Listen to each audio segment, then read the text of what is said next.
पिछले video lecture में हम लोगों ने पढ़ा था कि कोणीय वेग, कोणीय विस्थापन, कोणीय त्वरण, ये सब क्या होता है, उसका कुछ सूत्र वगैरह भी देखे थे।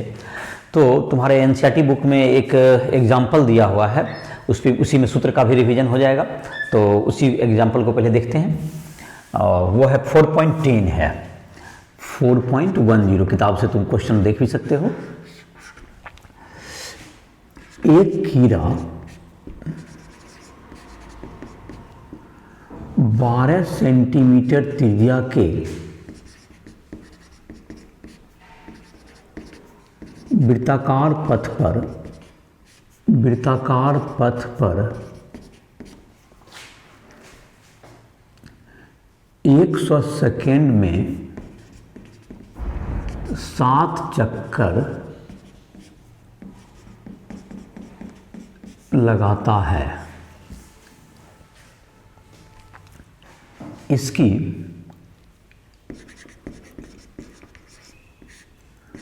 कोणीय एवं रेखीय चाल ज्ञात करें। कोणीय एवं रेखीय चाल ज्ञात करें। तो यही तुमको प्रश्न है, का भाषा का अलग अलग है, भाषा देख लोगे तो इसका लिखते हैं क्या होगा। तो वृत्ताकार पथ की त्रिज्या कितनी दी हुई है, r बराबर 12 सेंटीमीटर। इसको नोट डाउन कर लेते हैं पहले। उसके बाद 7 चक्कर लगाता है, तो ये तो चक्कर थीटा हो गया। थीटा बराबर कितना हो गया, 7 चक्कर। 7 चक्कर, लेकिन हमारा एसआई मात्रक तो होता है रेडियन। तो एक चक्कर में कितना रेडियन होता है, एक चक्कर में 2 पाई रेडियन। तो थीटा बराबर हो गया 7 गुना 2 पाई रेडियन बराबर 14 पाई रेडियन। ये कोण हो गया। और समय जो लगा वो t बराबर कितना है, 100 सेकेंड का समय है। तो समय हो गया t बराबर 100 सेकेंड। t बराबर 100 सेकेंड। और जाहिर है कि एसआई मात्रक सेंटीमीटर को मतलब मीटर होता है, तो मीटर में भी बदल देंगे उसको बाद में जब जरूरत पड़ेगी। तो ये तुम्हारा हो गया थीटा का वैल्यू। तो हमको चाहिए कोणीय चाल। तो ये जो क्वेश्चन की भाषा से लग रहा है कि सब जगह एक समान गति से चल रहा है, वो समान वेग से घूम रहा होगा। तो एक समान गति से घूम रहा होगा तो कुल कोण कितना, कोणीय विस्थापन उसका दिया हुआ है और समय अंतराल दिया हुआ है, तो उसका कोणीय चाल निकल जाएगा। तो कोणीय चाल बराबर, कोणीय चाल का संकेत याद होगा, पिछले लेक्चर में देखा होगा तुमको। कोणीय चाल का संकेत क्या था, ओमेगा। कोणीय चाल बराबर कोणीय विस्थापन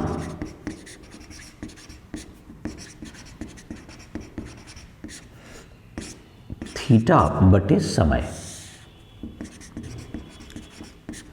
टी।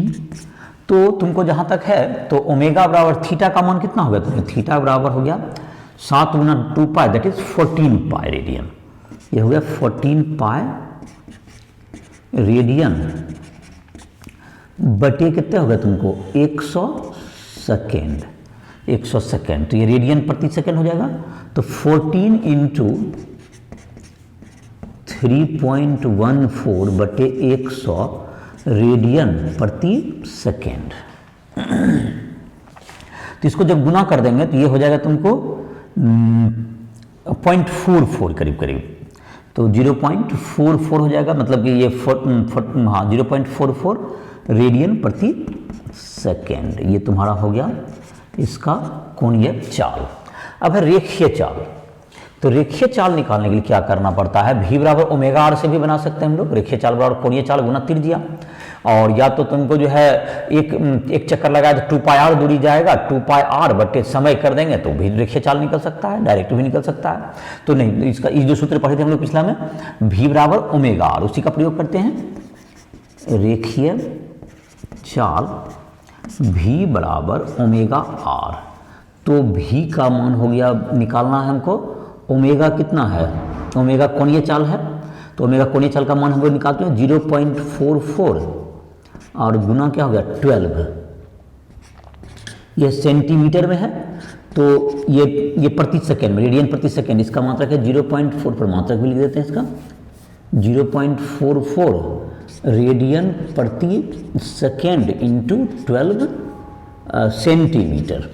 तो सेंटीमीटर प्रति सेकंड में ही आ जाएगा मात्रा की। अगर गुना कर देंगे डायरेक्ट क्या आ जाएगा हमको सेंटीमीटर, तो 12 इंटू 4 दैट इज 48, 48 और उधर हो गया 48 और का 8 हो गया, और उधर फिर हो गया 48 तो हो गया तुम्हारा 0.44 है, 4 पॉइंट तुम्हारा हो जाएगा 8 फिर 52 दैट इज 5.28, तो 5.28 सेंटीमीटर प्रति सेकेंड, इसको सेंटीमीटर में ही रहने दिए, प्रति सेकेंड, ये तुम्हारा हो गया, इसका आंसर हो गया। तो यहाँ 2 आंसर हो गया, एक ये हो गया, एक 0.44, यही दोनों उत्तर हो गया तुम्हारा, ये 2 क्वेश्चन था।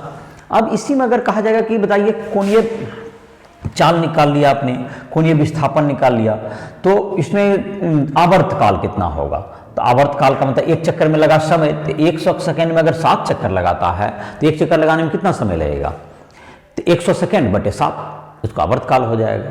तो और उसको पलट देंगे तो वो क्या हो जाएगा, आवृत्ति हो जाएगा। इस तरह से क्या कर सकते हैं, उसको निकाल सकते हैं मान। तो ये तुम्हारा 4.10 जो प्रश्न था वो तुम्हारा हो गया, तो इसको नोट कर सकते हो।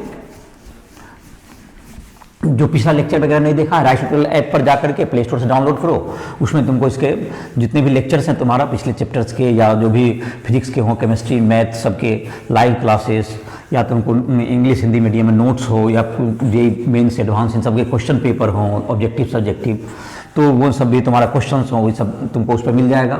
और उस पर तुम जो है जाहिर है उसके साथ साथ तुम चाहो तो हमसे पर्सनली जो जिसमें पढ़ने में दिक्कत हो रही है कोई न्यूमेरिकल बनाने में, तो वो हमसे संपर्क भी कर सकते हो उससे, और अपनी मदद के लिए तुम कोशिश कर सकते हो। मदद उसमें जिसमें पढ़ाई के लिए जिसमें जरूरत हेल्प की ज़रूरत होगी तो उसमें हेल्प भी किया जाता है।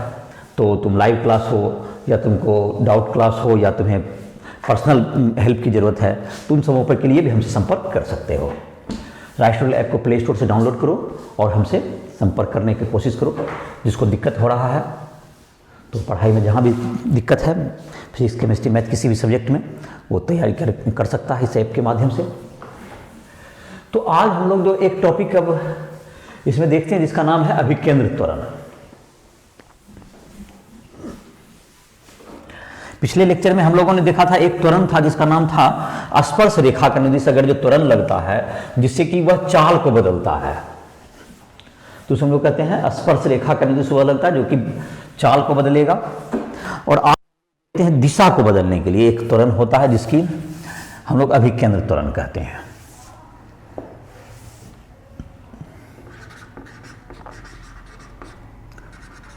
अभिकेंद्र त्वरण सेंट्रीपेटल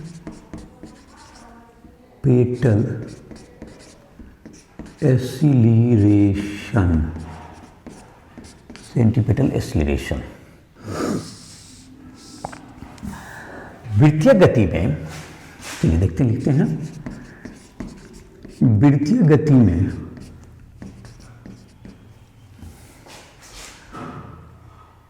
वस्तु के वेग की दिशा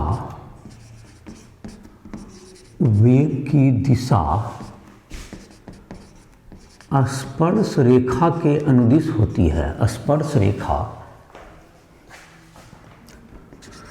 के अनुदिश होती है, स्पर्श रेखा के अनुदिश होती है। तो जो कोणीय चाल में रेखीय वृत्ताकार गति में क्या होगा, तुमको जो वेग की दिशा होती है वह स्पर्श रेखा के अनुदिश होती है। तो स्पर्श रेखा के अनुदिश कौन जाएगा तुमको, उसकी रेखीय चाल की, उसके चाल की दिशा जो है उसकी स्पर्श रेखा के अनुदिश होती है, उसके कोणीय वेग की दिशा, रेखीय वेग की दिशा। और जाहिर है कि हर बिंदु पर, जब किसी भी बिंदु पर आप स्पर्श रेखा खींचते हैं तो उसकी दिशा तो क्या रहेगी। मान लेते हैं कि ये तुम्हारा है एक वृत्ताकार पथ है, इसके किसी बिंदु पर, यहां से देखते हैं स्पर्श रेखा के अनुदिश होती है, मैंने ऐसा कहा। तो मान लेते हैं ये इस बिंदु पर है, तो ये तो स्पर्श रेखा इधर की ओर होगा इसका, इसमें कोई चाल इधर होगा जिसके मान लेते इसको V1 है इसका चाल। और कुछ समय के बाद, जैसे कि यहाँ पर जबकि ये डेल्टा थीटा कोण बनाया, तो इसकी जो चाल होगा, इसमें स्पर्श रेखा इधर खींचेंगे तो स्पर्श रेखा इधर हो गया, तो स्पर्श रेखा की दिशा तो बदल गई। स्पर्श रेखा की जब दिशा ही बदल गई तो इसका मतलब वेग की दिशा भी क्या हो गई, बदल गई। और इस दौरान मान लेते हैं ये कोण बना है जितना डेल्टा थीटा। तो जब जो स्पर्श रेखा जो होता है तुमको, वो त्रिज्या पर हमेशा क्या होता है, लंब होता है। इस बिंदु को P मान लो और इस बिंदु को Q मान लो।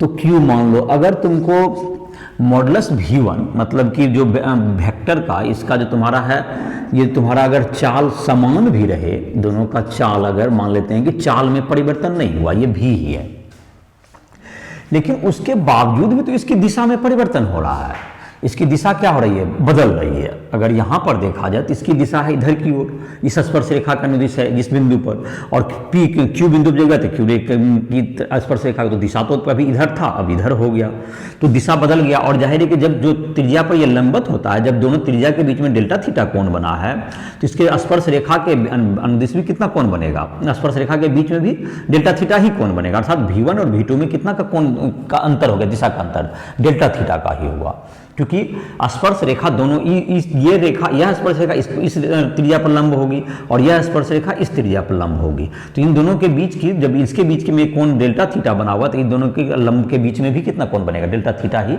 बनेगा। तो यह क्या हो गया तुम्हारा, कोणीय वेग हो गया। तो ये तुम्हारा आ गया इसका वैल्यू कि मतलब क्या हो गया तुम्हारा, कोणीय त्वरण जो है तुम्हारा, और इसका जो तुम्हारा है कि इसके रेखीय चाल की दिशा हमेशा क्या हो, वेग की दिशा, वृत्ताकार पथ पर जो वेग की दिशा है वो हमेशा बदल रही है। तो वृत्ताकार जब बदल रही है तो इसका मतलब वेग के बदलने के कारण एक त्वरण उत्पन्न होता है। वेग के परिवर्तन से वेग की दिशा के परिवर्तन से केंद्र की ओर दिशा से एक त्वरण उत्पन्न होती है। दिशा से परिवर्तन से एक त्वरण उत्पन्न होती है, एक त्वरण उत्पन्न होती है जिसकी दिशा केंद्र की ओर होती है, जिसकी दिशा केंद्र की ओर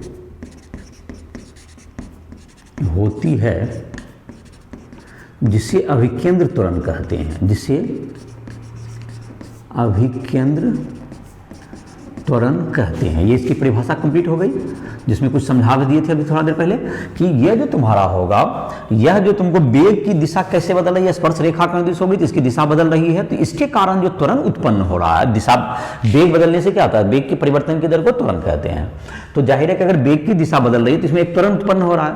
तो त्वरण जो, और इसकी जो त्वरण की दिशा होगी, जो कि हम लोग सदिश योग के नियम से भी देखेंगे, तो जैसे कि तुम्हारा इस पर और इस पर V2 में V1 को घटाना है, तो अगर तुमको क्या होगा, तो इसमें घटाएंगे तो क्या होगा तुम्हारा, ये जो तुम घटाएंगे तो उसका मतलब जो मान आएगा, उसकी जो दिशा आएगी, जो कि घटाने के बाद जो प्राप्त परिणामी सदिश होगा, उसकी दिशा केंद्र की ओर होगी। तो इसका मतलब है कि जो केंद्र की ओर रहेगी, तो केंद्र की ओर लगता है, इसलिए इसका नाम क्या होता है, अभिकेंद्र त्वरण, इसको त्वरण का नाम है। और ये बात ध्यान रहे कि अभिकेंद्र त्वरण वस्तु में रहना ही रहना है वृत्ताकार गति पर। स्पर्श रेखीय त्वरण रह भी सकता है तो उसकी चाल बदलेगी, और अगर चाल, लेकिन दिशा तो बदलना मस्ट है, बिना अभिकेंद्र त्वरण के क्या नहीं हो सकता, कोई वृत्ताकार वृत्तीय गति संभव ही नहीं है। क्योंकि अगर दिशा में नहीं बदलिएगा इस पर, तो ये तो सीधा रेखा में चलते चला जाएगा, तो फिर वृत्ताकार पथ पर कैसे चलिएगा। वृत्ताकार पथ पर चलना है तो आपको वेग की दिशा को हमेशा क्या करना पड़ेगा, बदलना ही पड़ेगा। तो यहां पर लिख लेते हैं, तो अब लिख लेते हैं बराबर क्या होगा तुम्हारा, बदलते हैं। तो यहां पर लिखते हैं एक वस्तु भी चाल से आड़ त्रिज्या के वृत्ताकार पथ पर गतिशील है। बिंदु P पर, तो ये तुम्हारा है गतिशील है। अब तुमको लिख देते हैं एक बिंदु कहाँ पर तुम्हारा है, P पर, इसकी क्या है, बिंदु P पर इसका वेग बिंदु P पर वस्तु का वेग v1 वेक्टर है जो डेल्टा थीटा विस्थापन के बाद, डेल्टा थीटा कोणीय विस्थापन के बाद, Q बिंदु पर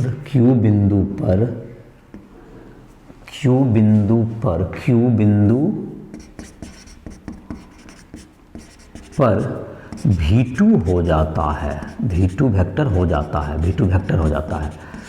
तो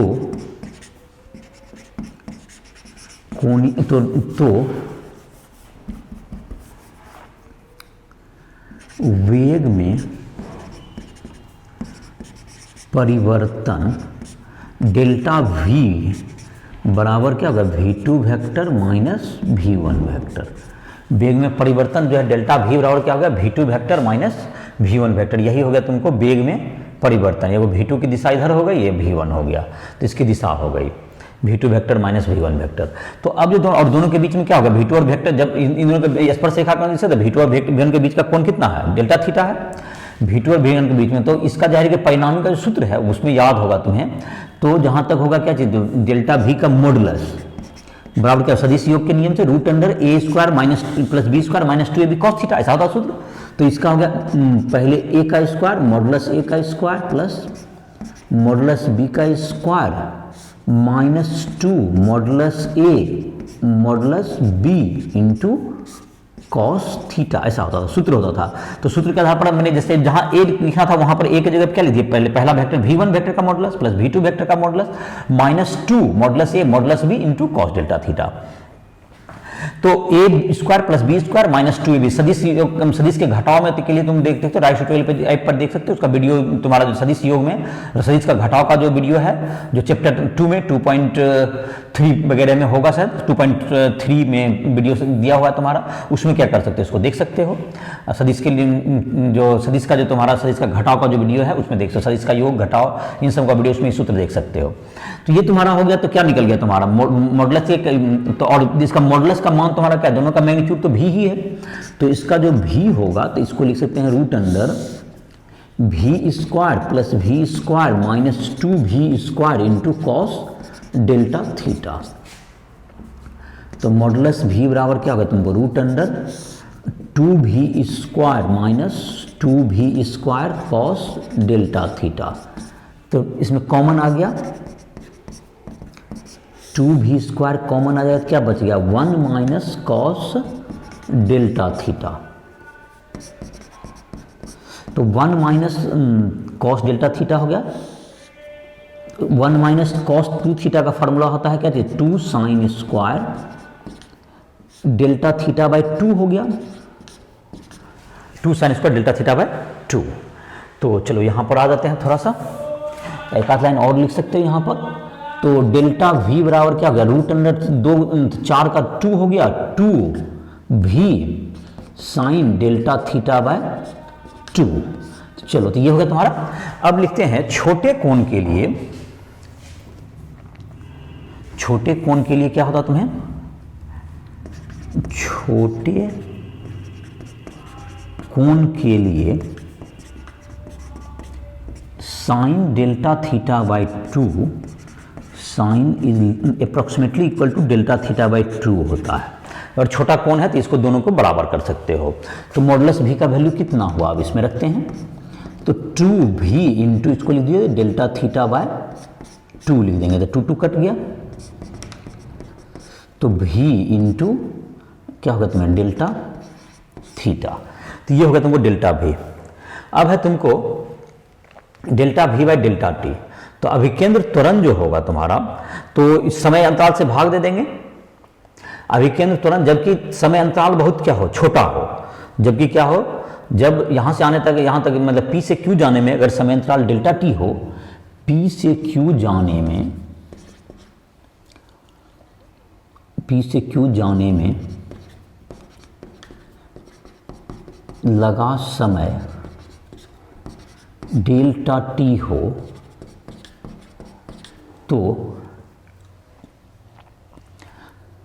तो अभिकेंद्र त्वरण बराबर क्या होगा, limit delta T tends to 0 और delta v by delta t, इसका वैल्यू हो गया तुम्हारे अभिकेंद्र त्वरण का, ये वैल्यू हो गया तुम्हारा। तो ये तुम्हारा हो गया limit delta T tends to 0 और यहाँ पे हो गया तुमको v into delta theta by delta t. तो v तो चाल तो समान ही है, तो ये तो कांस्टेंट है, तो इसको बाहर ले सकते हो। दैट्स इक्वल टू क्या हो गया, v into limit delta T tends to 0 और delta theta by delta T. ये क्या बन गया तुम्हें, डिफ्रेंशिएशन बन जाएगा D theta by D T. तो v इंटू क्या होगा, D theta by D T. तो D theta by D T को हम लोग क्या कहते हैं, ओमेगा, कोणीय वेग के कोणीय विस्थापन के परिवर्तन की दर को हम लोग कोणीय वेग कहते हैं। ये कितना निकल गया, v इंटू ओमेगा, और ओमेगा को क्या कहते हैं हम लोग, v बाय आर, या तो ओमेगा को v बाय आर लिख दोगे तो v बाय आर, तो ये हो गया तुम्हें v स्क्वायर बाय आर। तो ये तुम्हारा व्यंजक निकल गया ये, या ओमेगा को रूप में लिखना चाहते थे तो v को लिख सकते हो ओमेगा आर लिख दोगे, तो ओमेगा आर लिख दोगे क्या जाएगा, v को अगर लिख देंगे ओमेगा आर, तो ये तुम्हारा हो गया, v को लिख देंगे ओमेगा आर तो ओमेगा स्क्वायर आर, ऐसा भी होगा, दोनों सूत्र हो गया। तो ये सूत्र हो गया तुम्हारा कोणीय वेग अभिकेंद्र त्वरण का क्या सूत्र हो गया, अभिकेंद्र त्वरण बराबर v स्क्वायर बटे आर। तो ये हो गया सूत्र तुम्हारा, अभिकेंद्र त्वरण बराबर v स्क्वायर बटे आर, सूत्र निकला तुम्हारा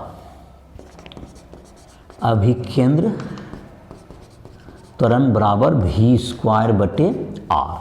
और या इसको लिख सकते हैं, v को लिख देंगे ओमेगा आर का होल स्क्वायर बटे आर, तो बराबर क्या हो गया, ओमेगा स्क्वायर आर भी हो गया इसका सूत्र। तो ये दोनों हो गया अभिकेंद्र त्वरण का, ये दोनों सूत्र हो गया, v स्क्वायर बटे आर या ओमेगा स्क्वायर आर, ये सूत्र हो गया तुम्हारा। तो अभिकेंद्र त्वरण निकालने के लिए क्या किए, अभिकेंद्र त्वरण की पहले क्या परिभाषा थी, फिर से एक बार रिपीट कर देते हैं इसको।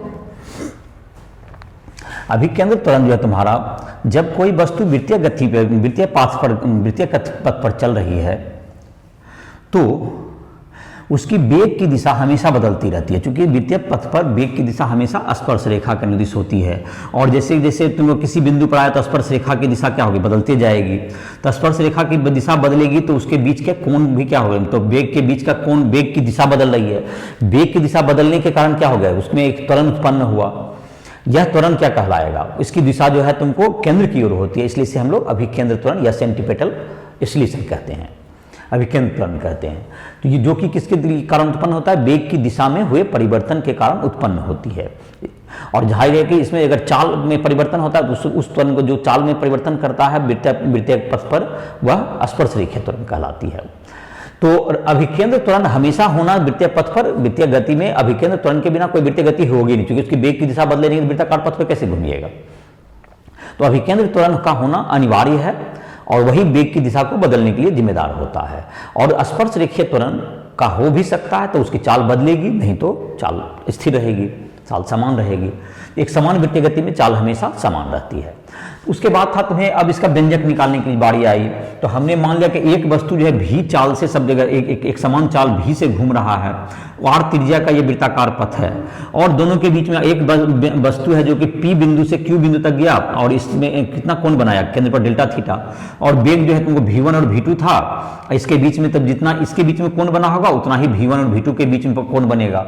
जिसके वेग में परिवर्तन निकालने के क्या किए, v2 vector minus v1 vector की कितना परिवर्तन हुआ, उसका मॉडुलस निकालने के लिए सूत्र होता है दो सदिश का घटाव का √a² + b² - 2ab cos theta.